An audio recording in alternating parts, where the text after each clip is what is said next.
কি আরাফাত ভাই, ভাই মাথা গরম নাকি? ভাই মাথা গরম মানে ভাই পুরা মনে করেন যে বাজারটা সিন্ডিকেট দিয়ে ভরে গেছে। সামনে আসতেছে রোজা, আজকে সব ভ্রমর ফাঁস সব সিন্ডিকেট ভেঙে দেবো ভাই। গোমর ফাঁস করবেন, সিন্ডিকেট ভাঙবেন ভাই। আজকে বাচ্চাদের আরাম যে দামে দিব ভাই, এই যে কোয়ালিটিটা দেখেন ভাই, হেভিনেসটা দেখেন, এগুলো মনে করেন যে বাচ্চারা আশ্রাবে, কিচ্ছু হবে না। কালার দেখেন, লাল আছে, সাদা আছে, হলুদ আছে, নীল হবে, কালো হবে, 5টা কালার পাবেন। R15 ভার্সন 3 মেলা লাগাই দিছে, ঠিক আছে।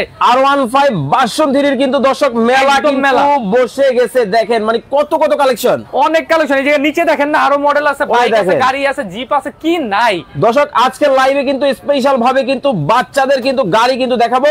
কে কোন জায়গা থেকে আমাদের সাথে লাইভে যুক্ত হয়ে গেছেন কমেন্টস করে জানাবেন।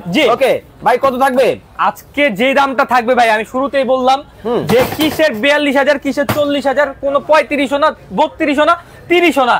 আজকে মনে করেন কি ভাই, সব সিন্ডিকেট ব্রেক করে দেবো বলছি না, এই যে ভ্রমর ফাঁস করে দেবো। সবাই কমেন্ট করেন এটার দাম কত দিব, যার কমেন্টে স্ট্যান্ডার্ড লাগবে, যার প্রাইসিংটা আমার কাছে ভালো লাগবে, সেই প্রাইসিংটা আমি আজকে এটাতে দিয়ে দিব ইনশাআল্লাহ।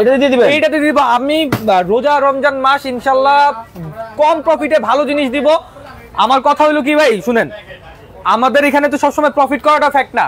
অনেক সময় দেখা যায় যে এখন যে রোজার মাস আসতে সবার হাতে একদম টানা পড়া চলবে, তো এইটা আমি কি করে সবাই জিনিসপত্র দাম বাড়া দেয়। আমার কথা হলো যে এমন একটা দাম রাখতে হবে, স্ট্যান্ডার্ড দাম, যাতে সবাই নিম্ন স্তর থেকে উচ্চ স্তর সবাই যেন একই গাড়িতে চড়তে পারে।